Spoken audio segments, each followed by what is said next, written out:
მოგესალმებით მეგობრებო, მოდით ვნახოთ რა გაგახარებთ ნოემბრის ბოლომდე. სულ მალე რა გაგახარებთ ნოემბრის ბოლომდე. ნახოთ აბა. რა გაგახარებთ ნოემბრის ბოლომდე?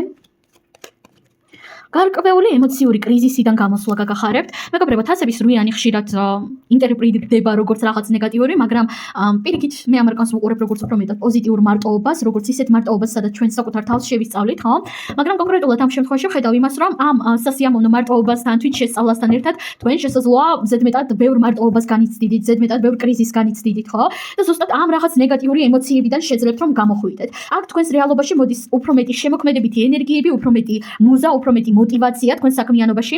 თუ თქვენ ხართ ხელოვანი ადამიანი, ან ზოგადად გაქვთ რაღაც ისეთი სფერო, რომელიც არის მხოლოდ დამოკიდებული თქვენზე, მაგალითად თქვენი ან ბიზნესი, ან თუნდაც თქვენი რაღაც ჰობი, მინდა გითხრათ რომ მოგეცემათ მეტი ენერგია, მეტი мотивация, მეტი მუზა იმისათვის რომ უფრო ინტენსიურად აკეთოთ ეს ყოველივე და რა თქმა უნდა ფინანსების კუთხითაც ეს აუცილებლად საკმაოდ პოზიტიურად იმოქმედებს. თქვენში იღვიძებს გავიმეორებ შემოქმედებითი ენერგიები, ნულოვანი არკანი მეტყველებს იმის შესახებ რომ თქვენს რეალობაში იწყება რაღაც ახალი გზა, თავისით ამოხდა კვერთხების პაჟი, რომელიც გვეუბნება იმის შესახებ რომ ყურადღება მიაქციოთ თქვენს აზრებს.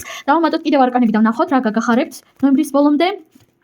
გაგახარებთ ის რომ კონკრეტულ სიტუაციას შეძლებთ რომ თვალებში ჩახედოთ და აი იცით რაღაც არის თქვენს რეალობაში რაც თქვენ გგონიათ ძალიან მწარე, ძალიან არასასიამოვნო, რისიც თქვენ ძალიან გეშინიათ, მაგრამ რეალურად ეს სიტუაცია საკმაოდ პოზიტიური არის და საერთოდ არ არის ისეთი საშინელი როგორც თქვენ გგონიათ. ასევე აქ შეიძლება იყოს ოჯახის წევრებთან ძალიან სასიამოვნო და მყუდრო კომუნიკაცია, ან მეგობრებთან ერთად ძალიან სასიამოვნო და მყუდრო ესეთი ოჯახური ატმოსფერო, რომელიც გაგახარებთ. კიდევ ერთი არკანით ვნახოთ რა გაგახარებთ. პენტაკლების 6-იანი, ნუ თქვენს რეალობაში შემოდის უფრო მეტი ფინანსური ენერგია და ასევე გაგახარებთ ის რომ შეძლებთ ეს ფინანსური ენერგია და თქვენი ყურადღება, თქვენი დრო, ასევე უფრო სწორად, უფრო რაციონალურად და უფრო ჯანსაღად გაანაწილოთ.